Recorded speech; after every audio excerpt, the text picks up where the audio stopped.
Al24 News, bienvenue pour une émission spéciale et pour cause. Aujourd'hui jusqu'à demain a lieu la conférence internationale sur les crimes du colonialisme, le néocolonialisme et surtout ses lendemains. Ils sont nombreux à s'être donné rendez-vous à Alger, historiens, experts, juristes et politiques nationaux, internationaux pour mettre en lumière les crimes des grandes puissances européennes sur notre continent et ailleurs. Le but des échanges, arrêter au niveau des définitions le sens des expressions, le sens des mots comme restitution du patrimoine, préservation de la mémoire et réparation, et aussi la façon d'articuler toutes ces notions aujourd'hui. Large question que nous traiterons ensemble ce soir. Après 2 jours d'échange, on aboutirait à Alger sans doute à la déclaration d'Alger, une sorte de plateforme de référence continentale destinée à conduire les futures actions africaines en matière de justice historique. À quoi peut ressembler la mouture, à quoi peut ressembler cette feuille de route où il est question de justice historique quand on passe en relief les crimes coloniaux sur notre continent, innombrables, des crimes coloniaux qui sont multiples et sur une séquence relativement longue qui se perd parfois dans les méandres du temps. Justement, la conférence d'Alger est aussi une feuille de route internationale juridico-historique contre l'oubli. C'est aussi ça, on en parle et c'est tout de suite.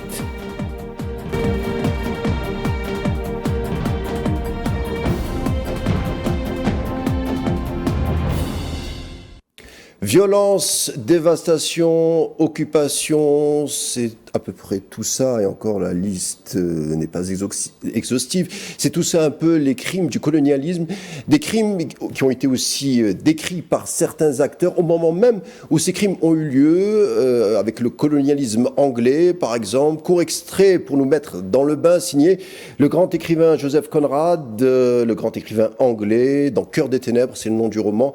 On est au 19e siècle, quelque part au Congo. Marlowe, qui est le témoin, qui descend un fleuve, qui le conduit à un repère qui est tenu par un certain Kurtz, qui est responsable d'une administration coloniale, et il nous raconte: je découvris, alors c'est lui qui parle, je découvris sur mon périple en descendant le fleuve des boules fichées sur des nombreux piquets qui se révèlent être, lorsqu'on les observe avec des jumelles, des têtes humaines desséchées, ratatinées, les paupières closes, tournées vers la maison de celui qui règne en maître absolu sur les territoires et les tribus qu'il a conquis pour assouvir sa soif de l'ivoire et de pouvoir. Kurtz, on le voit dans le livre, donc c'est Au cœur des ténèbres, Kurtz incarne un peu, ou à coup sûr, j'ai envie de dire, la domination blanche sur les indigènes qu'il réduisit en esclavage. Alors pourquoi parler de cette figure de Kurtz dans Cœur des ténèbres de Joseph Conrad? Puisqu'elle illustre et cristallise des pratiques communes des puissances occidentales sur le continent africain et ailleurs. Et pour en parler de ces pratiques et comment justement les percevoir aujourd'hui et à plusieurs niveaux, je reçois tout d'abord Idil Hachi. Bonsoir. Bonsoir, merci pour l'invitation. Très heureux de vous avoir. Alors Idil Hachi, vous êtes docteur en histoire, auteur d'une somme exceptionnelle que j'invite et je conseille les téléspectateurs à lire. C'est 1871, une levée en armes pour l'honneur de la Terre, qui est une somme extraordinaire et un voyage plutôt. Merci d'être avec nous, on va un peu en parler. Merci. Également avec nous, Nourdine Sadallah, historien spécialisé des questions mémorielles. Merci d'être là. Bonsoir. Enchanté, merci à vous. Bonsoir. Et pour clore le trio, nous recevons également Osman Filali, docteur en droit international, avec qui il sera question de la reconnaissance des crimes coloniaux au niveau du droit. Bonsoir. Alors, on me dit qu'il sera là d'un instant à l'autre. Alors, rentrons rapidement dans le sujet, dans les débats. La conférence d'Alger a sorti sans doute une déclaration d'Alger pour la codification des crimes coloniaux et les impacts sur les sociétés africaines. En accueillant cette conférence, Alger réaffirme finalement son rôle pivot dans la défense de la mémoire africaine. Nourdine Sadallah, commençons par vous. On voit que Alger veut prendre à bras-le-corps le sujet. Alors, oui. Tout à fait. Et c'est, somme toute, assez logique au vu du nombre de massacres dont nous avons pu être victimes. Et ce, dès 1830 et ce, jusque 1962. On retient souvent la date du 8 mai 1945, c'est Yves Gelma Harata. Il faut se rappeler que fin novembre 1830, il y a eu un massacre à Blida, celui du général Clausel. 1845, 1849...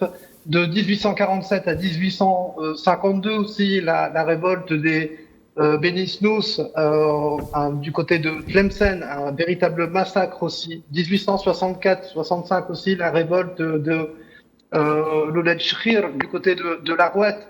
On a aussi la révolte des Mokharani, mais ça, je pense que notre historien sur le plateau aura de quoi nous éclairer là-dessus. On a la révolte des Marguerites. On a à peu près une vingtaine de révoltes qui ont été complètement réprimandées dans le sang. Vous commenciez par une citation d'un auteur. Un extrait, oui. Mais un extrait, tout à fait, et très pertinent. Plus spécifiquement, sur la question algérienne, il y a un ouvrage de Lucie François de Montagnac qui s'intitule « Lettre d'un soldat » qui a été édité au Plomb en 1885. Et je voudrais vous lire un petit passage. Allez-y. Page 257. Voilà ce que ce soldat écrit à sa famille. « Nous étions parvenus à les diviser.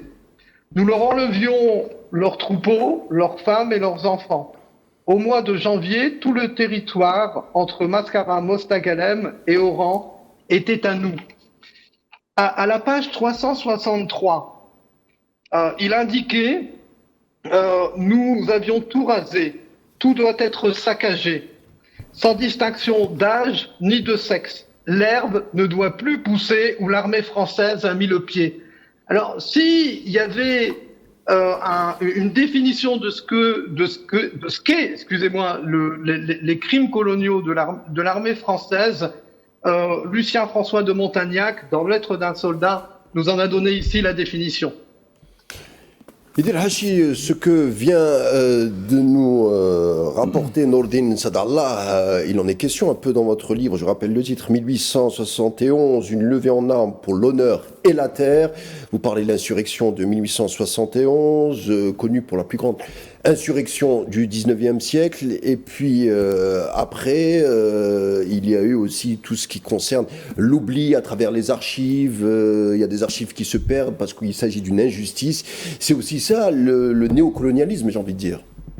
Oui, la spoliation des archives, effectivement, est partie prenante du phénomène que nous discutons aujourd'hui. Et effectivement, la répression de la séquence de la résistance de 1871 a été accompagnée par tout un cortège de razzias, d'incendies, de destructions, de douars, de villages, d'exécutions sommaires, de procès également massifs, importants, condamnant des centaines de prévenus à la détention, à la réclusion, aux travaux forcés, à la déportation, mais également plus d'1 millier de combattants de la séquence de 1871 condamnés sur décision donc du gouverneur général à l'internement administratif, donc sans procès préalable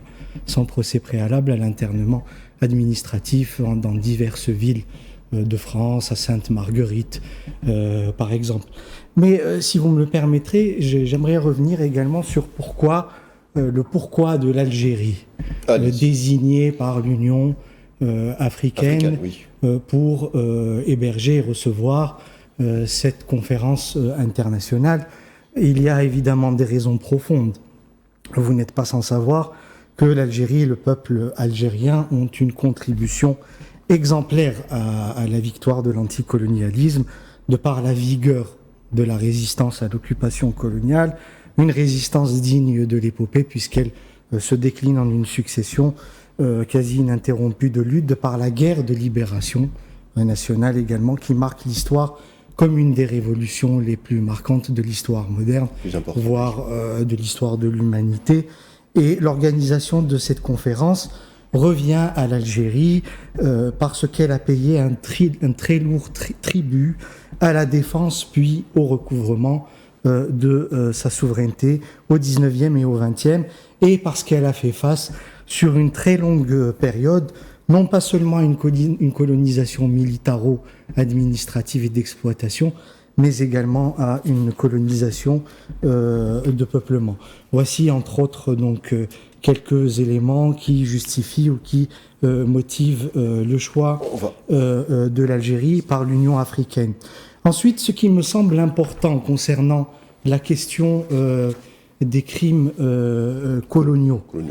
Aimé Césaire disait que la colonisation, les crimes coloniaux ont été le laboratoire des crimes du nazisme lors de la Seconde Guerre mondiale.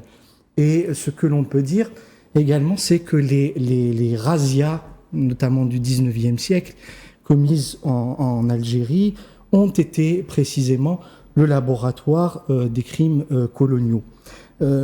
Si vous voulez, l'acception, la compréhension, l'entendement le plus couramment admis que nous avons de cette notion de razzia tourne autour des biens matériels dont l'armée coloniale s'est emparée par la force en une quantité innombrable de circonstances et effectivement l'information historique que l'on peut...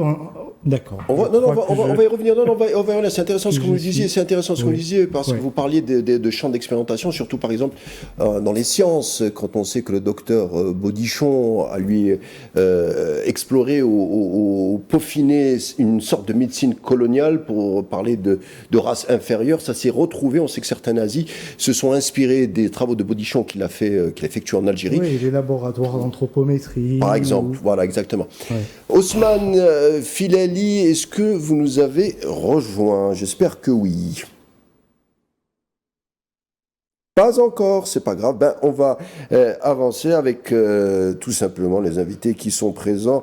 Nourdine Sadallah, on le disait que la mémoire, notamment en France, c'est là où vous trouvez, la mémoire devient aussi un champ, non pas de débat politique, mais de passion qui se déchaînent, et notamment en France, particulièrement en France, quand on sait que certains pays comme l'Angleterre, comme le Portugal, comme l'Allemagne, essaye de nuancer son rapport au passé colonial, et notamment en Afrique, alors qu'en France, ce traitement de la mémoire française, la mémoire du colonialisme français, rencontre quelques difficultés, et c'est un euphémisme. Pourquoi, selon vous? Alors, ces questions mémorielles, effectivement, en France, elles sont passionnées. Elles sont passionnées parce qu'il y a 132 ans de colonisation, et puis on a différents acteurs qui sont détenteurs de cette mémoire. Alors les descendants de colons, bien sûr, mais on a aussi les harkis et leurs descendants. On a aussi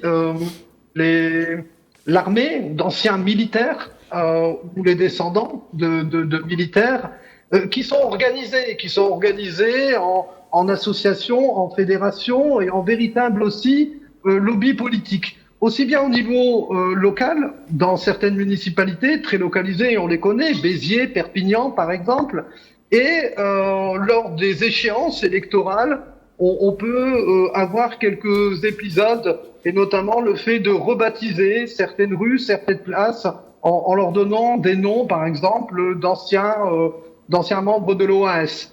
Donc, même de négriers, par exemple. On sait que les rues de Bordeaux portent le nom de certains négriers, et c'est assumé en plus. Tout à fait. Alors, on a en France une véritable instrumentalisation de la mémoire algérienne. Et on rentre aussi dans un processus de reconfiguration de la droite française, où on voit, comme on l'a vu par exemple avec cette loi historique qui vient d'être portée par le Rassemblement national à l'Assemblée nationale. Les accords de 68. Celle sur les accords de mai 68, et qui est signée par un certain nombre de députés, Horizon ou alors LR. Ça, c'est une véritable déflagration dans l'histoire politique française. Et ce, sur la question algérienne, et ce, sur la question finalement de la mémoire qui lie nos deux pays. Alors, Idir Hachi, je reviens à votre livre qui est vraiment passionnant parce que c'est vraiment une plongée dans l'histoire, c'est un voyage. Est-ce que vous, personnellement, parce que j'ai envie de parler maintenant du travail d'historien, est-ce que c'est difficile de faire de l'histoire aujourd'hui? Est-ce que vous avez rencontré beaucoup de difficultés? Parce que je sais que vous avez fait beaucoup d'allers-retours avec la France, vous avez été en quête d'archives pour justement photographier et prouver justement qu'il y a eu injustice à plusieurs niveaux. Est-ce que vous avez rencontré des embûches dans votre recherche? Oui, bien sûr qu'il y a des difficultés dès lors que la majeure partie des archives effectivement ont été transférées, déménagées en France. Rapidement, vous le démontrez parfaitement dans votre livre. En 1961-62. En produisant effectivement un phénomène de dispersion des archives, des archives où vous avez des bouts quand vous travaillez, comme ça a été mon cas sur un procès, en l'occurrence le procès des chefs de la dite insurrection de 1871 qui s'est tenu à Constantine en 1873. Donc vous avez des bouts d'archives et vous êtes obligé de mener de véritables enquêtes, investigations qui vous mènent dans différents centres d'archives, et ça a été le cas pour moi et pour le travail de longue haleine, je dois le dire. Est-ce que c'est plus difficile quand il s'agit, oui. je sous-entendais, est-ce que c'est plus difficile quand il s'agit de faire des recherches sur la thématique de la révolution algérienne ou de la guerre d'Algérie ou des insurrections de 1871 ou d'autres d'ailleurs? Est-ce que c'est plus difficile pour un historien selon vous? Oui, on parle notamment pour les archives de la guerre de libération nationale d'entrave à l'accès aux archives, mais dans mon cas, dans le cas du travail que j'ai mené sur cette séquence de la guerre de résistance algérienne, que fut cette grande séquence de 1871, la difficulté à laquelle le type de difficulté le plus pressant auquel je me suis confronté a été ce phénomène de la dispersion. Vous avez est-ce que c'est fait exprès, c'est un accident, ou c'était fait, on a quitté l'Algérie par rapport aux Français, et il fallait rapidement enlever ou retirer ou déménager les archives de manière un peu cacophonique? Bien sûr qu'il y a une finalité au fait d'avoir transféré les archives dans la précipitation et dans l'urgence en 1961-1962, ouais. À l'approche donc de l'indépendance. Il y a évidemment une visée de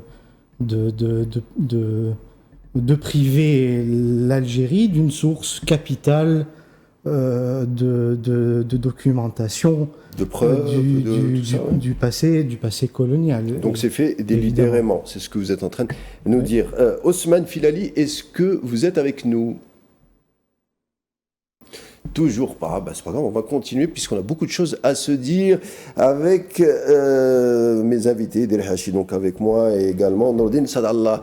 Alors, Nourdine Sadallah, comme je l'ai dit au départ, la déclaration d'Alger, on s'attend à ce qu'elle soit paraphée donc demain, une plateforme donc africaine où la reconnaissance des crimes coloniaux ne serait plus un simple débat historique, mais surtout serait un débat juridique et symbolique surtout, et politique dans tous les sens du terme. Je veux dire par là, on articulerait la mémoire en des choses concrètes qui toucheraient à la loi. Mais le problème, c'est qu'on ferait ça à Alger sans les représentants des dites nations coloniales. Comment on pourrait justement avancer dans ce débat sans les représentants des anciennes nations coloniales, selon vous? Alors, c'est une première. C'est une première, moi me semble-t-il, c'est inédit, et ça sera le début, ou en tout cas l'amorce d'une discussion, que ça se fasse à l'échelle de l'ensemble des pays qui ont pu être colonisés par ces anciennes puissances coloniales, d'abord, pour se mettre d'accord sur la définition des termes, des mots, sur ce que c'est que le colonialisme. Et rappelons surtout que c'est une idéologie raciste et matérialiste, qu'il faudra aussi après effectivement décliner en texte peut-être de loi, le mettre en perspective avec les textes qui existent déjà pour condamner des crimes contre l'humanité ou des crimes de guerre. Donc, on a suffisamment d'éléments aujourd'hui. Alors, il y a le collègue qui travaille effectivement sur les révoltes de 1871 et il y a suffisamment d'éléments documentés pour entamer effectivement des processus de reconnaissance de ces crimes coloniaux, crimes de guerre ou même crimes contre l'humanité.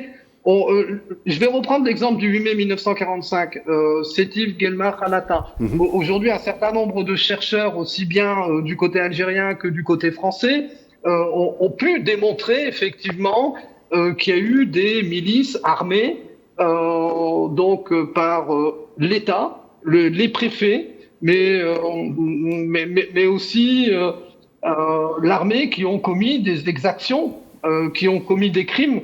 Pendant longtemps, il y a eu des débats d'historiens sur le nombre de morts. Certains disaient 8000. Le gouvernement algérien de l'époque annonce 45 000. Moi, j'oserais dire qu'il en ait eu 8000 ou 45 000. C'est la manière dont ces crimes ont pu être commis, les motivations, la manière aussi dont on a pu exécuter l'ensemble de ces personnes qui s'étaient réunies à 8 mai 45 pour manifester leur mécontentement du système colonial.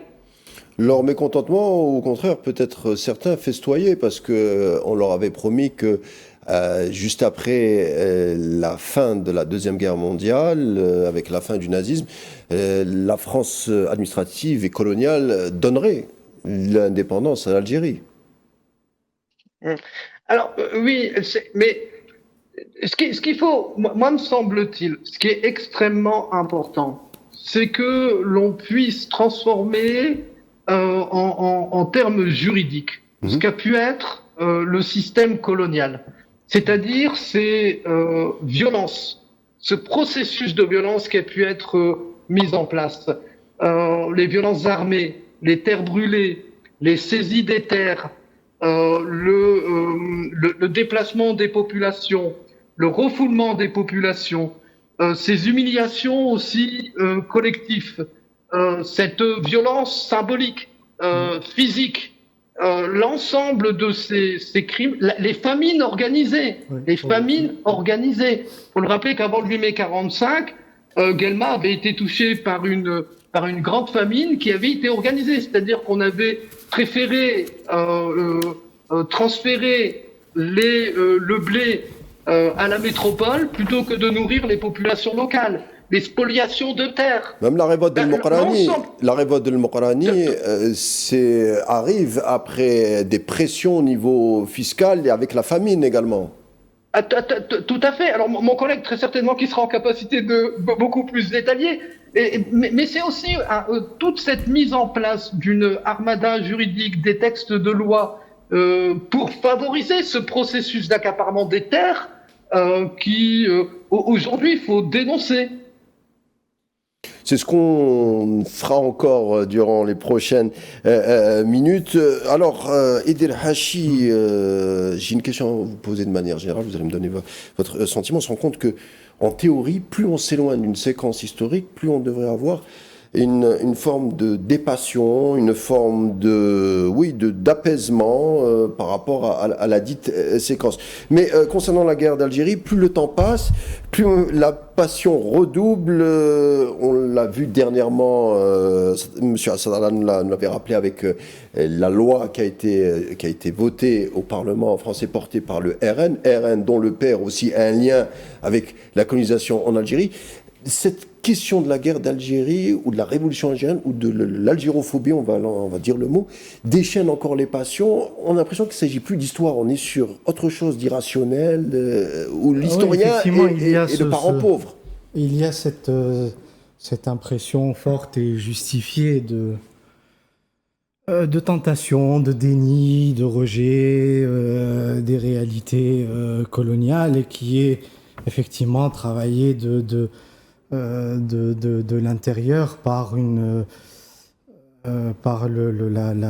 volonté de taire ce qu'a été ce passé colonial, notamment en ne l'enseignant que très peu, voire pas du tout, dans les écoles, y compris également dans les universités. Mais ce que je voudrais dire, en rebondissant sur ce que vient de dire mon collègue, c'est que la matière déjà documentée en matière de crimes coloniaux en Algérie permet de conclure à la permanence du crime colonial en Algérie, c'est-à-dire à la reproduction des mêmes procédés d'extermination, de répression et d'oppression tout au long de la période 1830-1962. Et c'est cette permanence qui fonde en réalité à soutenir l'idée de l'interchangeabilité de ces crimes et de leurs auteurs, et qui permet par voie de conséquent d'aller au-delà des responsabilités individuelles incarnées par des personnes physiques pour effectivement incriminer la responsabilité systématique ou la responsabilité structurelle, celle du système colonial. Donc pratiquer massivement de 54 à 62, la torture par exemple, a des précédents qui remontent à février 1836, au moins, quand le général Joseph Vantini, dit Youssouf, s'est vu confier la mission de faire payer l'impôt aux habitants de Tlemcen.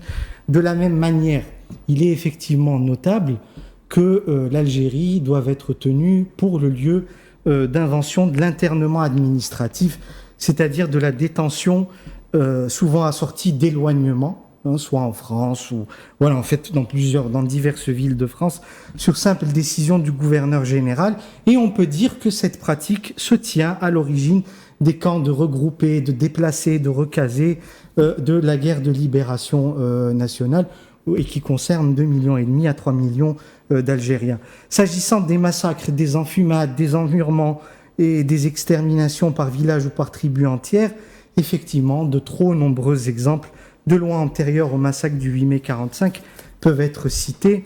Celui de Larouat, le 4 décembre 1852, des armes chimiques, voit l'armée coloniale recourir pour la première fois, sans doute, à des armes chimiques. Or, on sait désormais, à la faveur des travaux de Christophe Lafaille, que des milliers de grottes ont été gazées au CN2D de 1956 à 1962. Voilà, on peut continuer comme ça les exemples. Si vous voulez, le cas de l'Algérie permet de montrer cette permanence et cette reproduction du crime colonial dans la longue durée, et l'interrogation des crimes coloniaux commis en Afrique permet de doubler cette dimension de reproduction dans le temps et dans la longue durée à travers l'espace à l'échelle d'un continent, en l'occurrence du continent africain. Alors on a la colonisation en Algérie qui commence en 1830, on a la fameuse aussi conférence de Berlin en 1884, où les grandes puissances justement se partagent l'Afrique avec... on assume cet essentialisme, cette hiérarchie des races, entre guillemets, qui se déclinera jusqu'à présent d'ailleurs. Il y a un logiciel en Europe qui considère que l'Afrique, ou le continent africain, ou même certains peuples d'Asie, dont les richesses sont florissantes, appartiennent de facto à l'Occident on le voit par exemple, ce qui passait en Libye ou encore dernièrement au Soudan. Sadallah, monsieur Sadallah, je m'adresse à vous. Oui, oui. Alors là, vous m'entendez? Oui, parfait. Alors là, on est effectivement sur ce colonialisme civilisationnel. Finalement, on est là parce qu'on est les plus forts, parce qu'on est civilisé, parce que on est l'essence même du progrès. Et puis on va toucher au colonialisme matérialiste. Il faut rappeler aussi que ce colonialisme a cette dimension. Et un des objectifs était de contrôler les routes commerciales et des points stratégiques, ports, détroits, des bases aussi, s'emparer des ressources, notamment les matières premières, les plantations, le pétrole, le gaz, les terres agricoles, les métaux précieux, et puis s'assurer aussi un réservoir de main-d'œuvre bon marché ou maniable pour aussi soutenir la révolution industrielle et notamment à la fin du 19e siècle. C'est vraiment l'articulation des deux, le colonialisme avec une fondation, on va dire, racialiste et matérialiste que on met en exergue dans la recherche aujourd'hui et qui est démontré, qui est prouvé historiquement. On reprend les échanges, messieurs, juste après cette coupure publicitaire. On a encore des choses à évoquer concernant l'histoire et la mémoire et surtout le droit, comment articuler le tout au temps présent. Tout de suite après cette coupure pub, à tout de suite.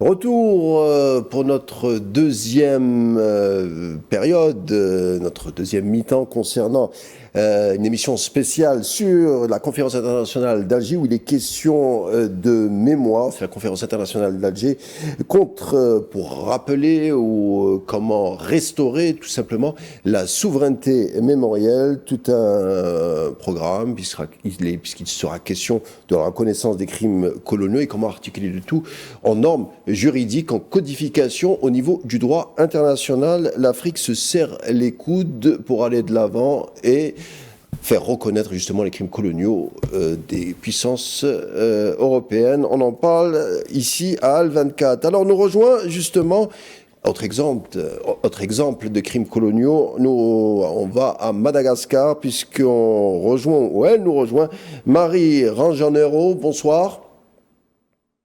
Bonsoir, merci pour votre invitation.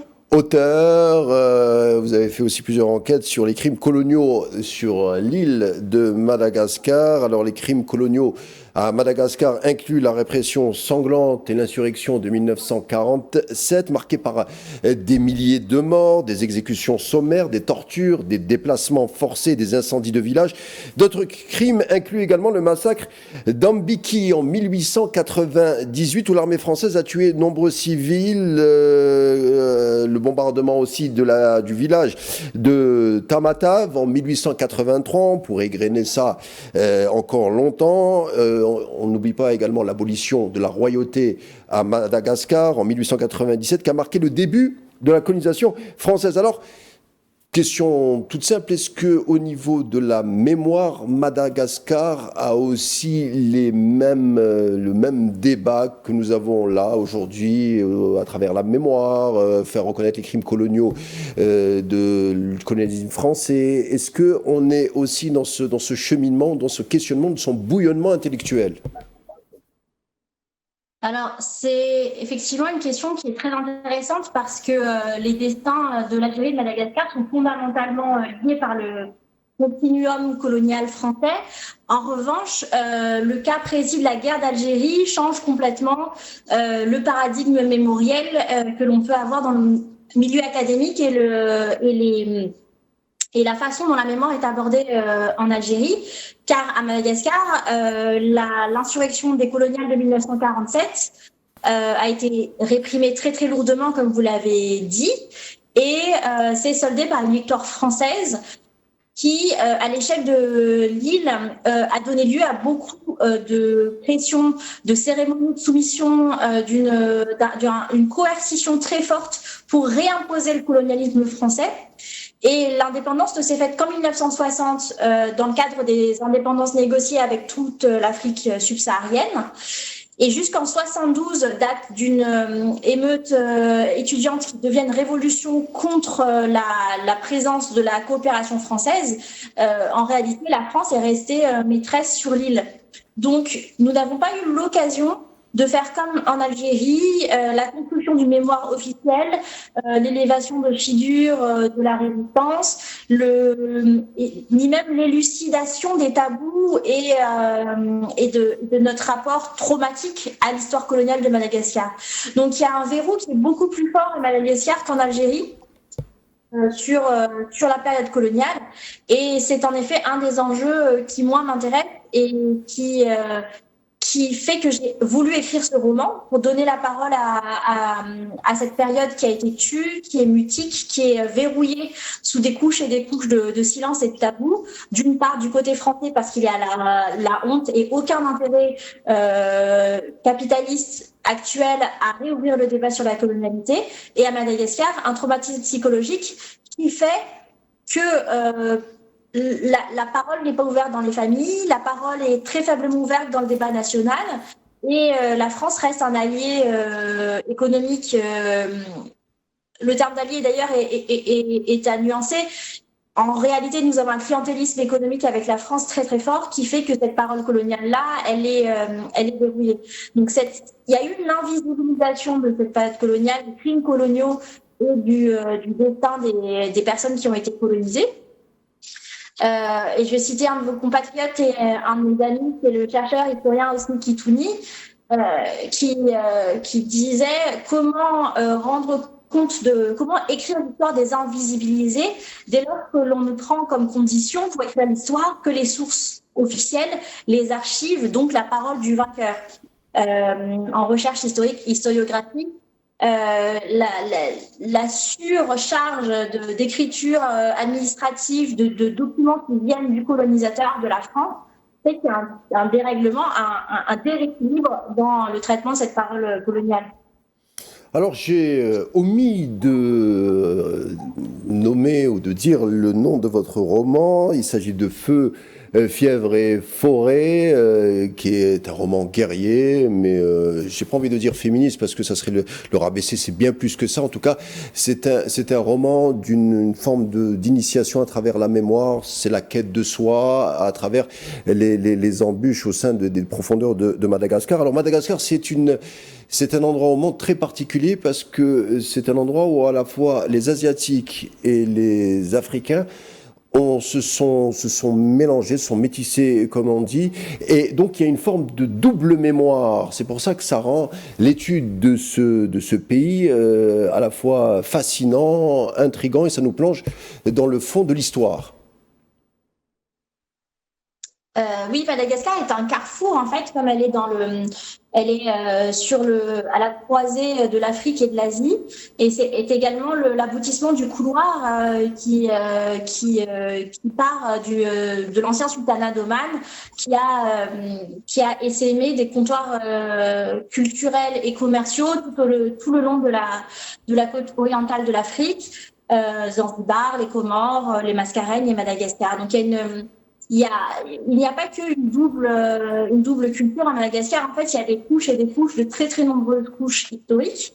Il y a une empreinte de l'islam sunnite arrivée par Oman, une grosse empreinte aussi des Bantous et des Swahili qui nous viennent du continent. Il y a le peuplement via les îles austronésiennes qui se retrouve dans la langue qui est considérée comme malayo-polynésienne. Et effectivement, il y a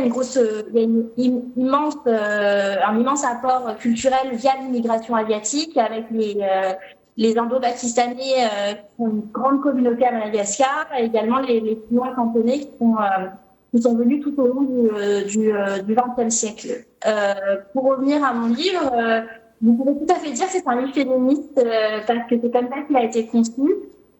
Moi, c'est dans la perspective de rendre hommage justement à la présence des femmes dans la culture matriarcale et matrilinéaire malgache originelle, qui s'organisait autour de femmes fortes, qui avaient une liberté à la fois économique, une liberté de mariage, une liberté sexuelle très très forte avant la colonisation et l'évangélisation, avant que les Européens imposent des cadres très très fixes sur les liens maritaux, sur l'enfermement des femmes, sur l'accès des femmes à leurs sources économiques propres et au savoir. Moi, mon personnage principal, c'est une personne qui a réellement existé, dont on a la trace attestée dans les archives coloniales, qui était à la tête d'une faction de 50 rebelles, et donc à qui on attribue des pouvoirs d'endormir les soldats français à son passage, de survoler les villages, mais surtout d'avoir une connaissance des plantes et des mythes guérisseurs qui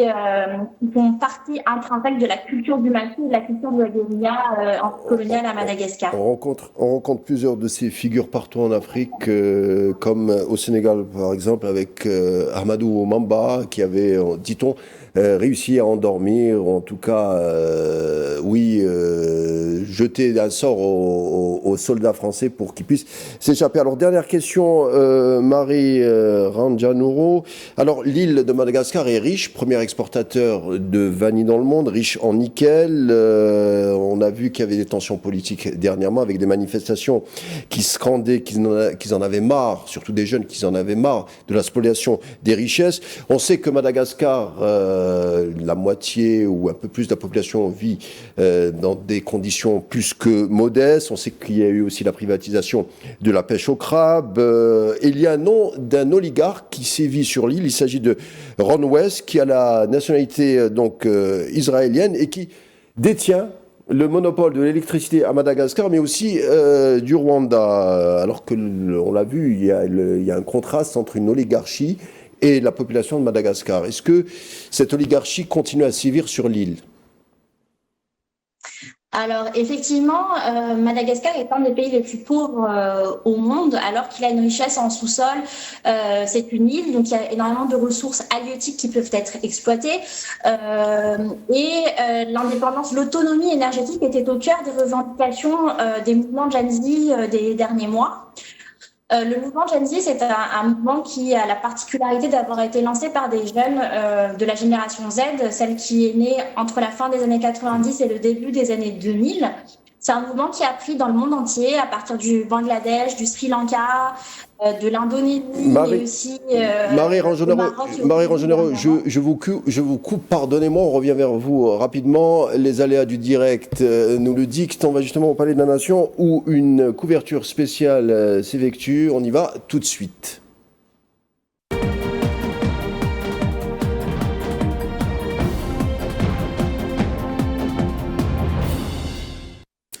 Retour après ce direct à partir du Conseil des ministres. Merci de votre patience. Nous avons coupé justement la parole à Marie Ranjonero juste avant, donc je lui donne la parole. Je ne sais pas si elle est encore avec nous. Oui. Marie, alors vous me disiez que justement, enfin je vous disais, vous me répondiez également, moi je vous disais que le peuple de Madagascar a une mémoire longue et à la fois riche au carrefour de deux continents, l'Asie et l'Afrique. Et après les événements des derniers jours ou des derniers mois, on a l'impression qu'il y a un retour par rapport à cette identité qui est plus que politicienne, mais en tout cas qui plonge ses racines dans la mémoire. Effectivement, moi je trouve que cette révolution de 2025, elle a beaucoup de liens avec et de similarités avec celle de 1972, qui avait été lancée dans les mêmes conditions par les jeunes étudiants contre la mainmise du pouvoir français qui était encore présent à Madagascar, et ce malgré l'indépendance de 1960. Donc les jeunes avaient manifesté à l'époque contre la coopération entre Madagascar et la France. Et le fait que les études supérieures avaient étaient toujours en langue française, alors que et garantissant en fait les emplois et les meilleurs postes justement aux personnes qui étaient francophones. Ces étudiants dénonçaient aussi les liens de la France avec l'économie locale, avec la présence, par exemple, de 2 ministres au premier gouvernement de Madagascar, à l'énergie et au poste des télécommunications, donc des postes clés ministériels. Et aujourd'hui, en 2025, en fait, ces mêmes revendications résonnent alors que l'autonomie énergétique est en jeu dans les manifestations et les mobilisations des jeunes. Madagascar, c'est un pays où il faut avoir des coupures d'électricité qui durent plusieurs jours, des coupures d'eau qui durent plusieurs jours en fonction de la région où vous vous trouvez. Et à cause d'une incurie généralisée et d'une corruption à tous les étages. Pour revenir sur le personnage très inquiétant de Ron Weiss, qui était effectivement un cadre dirigeant de l'Israel Electric Group et l'ancien CEO de la Rwanda Energy Company. Cette personne a été nommée début 2025 à la tête de la Compagnie nationale d'eau et d'électricité de Madagascar, la JIRAMA, qui est historiquement une société d'État, une compagnie nationale possédée par les pouvoirs publics, qui a été transformée dans les années 2000 en établissement public, mais géré de façon privée. Et la privatisation a abouti cette année en 2025 avec la mise en place de ce nouveau dirigeant et l'ouverture de son capital aux intérêts privés. D'accord. C'est-à-dire que l'État a complètement abandonné sa compétence énergétique cette année et a laissé la mainmise aux oligarques et aux appétits financiers de tous bords pour gérer une compétence essentielle qui est l'accès à l'eau et à l'électricité, qui sont quand même des besoins essentiels et qui est la raison pour laquelle, en premier lieu, les étudiants sont venus manifester parce qu'ils n'avaient même pas de quoi étudier dans de bonnes conditions.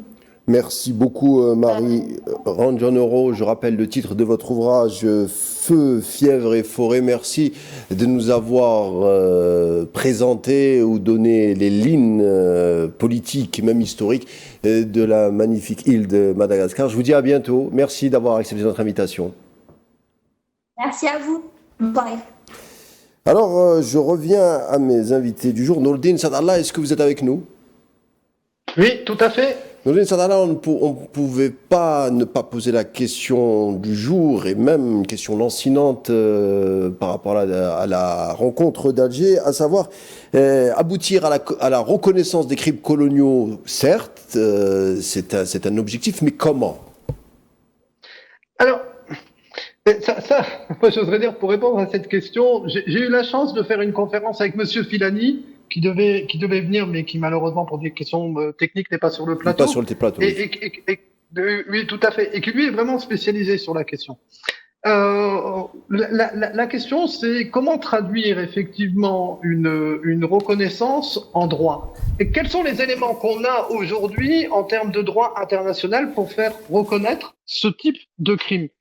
Il faut déjà le nommer. Et ce premier travail, c'est ce qui est en train de se passer à Alger, et c'est une très bonne chose. Je vais reprendre l'exemple de cette notion de crime contre l'humanité. J'espère ne pas trahir les travaux de Monsieur Filani. Avant cette traduction juridique de ce que c'est que ce crime contre l'humanité, il n'y avait pas de base juridique. Il y a eu 2 procès pour ça, le procès de Nuremberg et le procès de Tokyo. D'accord. Là, aujourd'hui, nous rentrons dans un processus, effectivement, de définition de ce que c'est qu'un crime colonial qui nous permettra, effectivement, de traduire ça en droit et en droit international.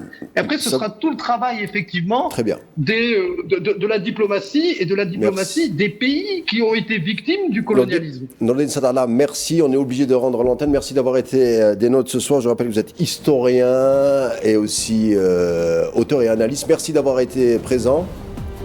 Merci. Et avec moi sur le plateau, Idil Hachi, auteur de 1871, Une levée en armes pour l'honneur et la terre. Merci d'avoir été des nôtres et d'avoir alimenté les échanges. L'Ichiga International arrive à sa fin. Merci de nous avoir prêté attention. Je vous laisse avec la suite des programmes sur Al24 News et on se retrouve demain, même heure, même chaîne. D'ici là, portez-vous bien.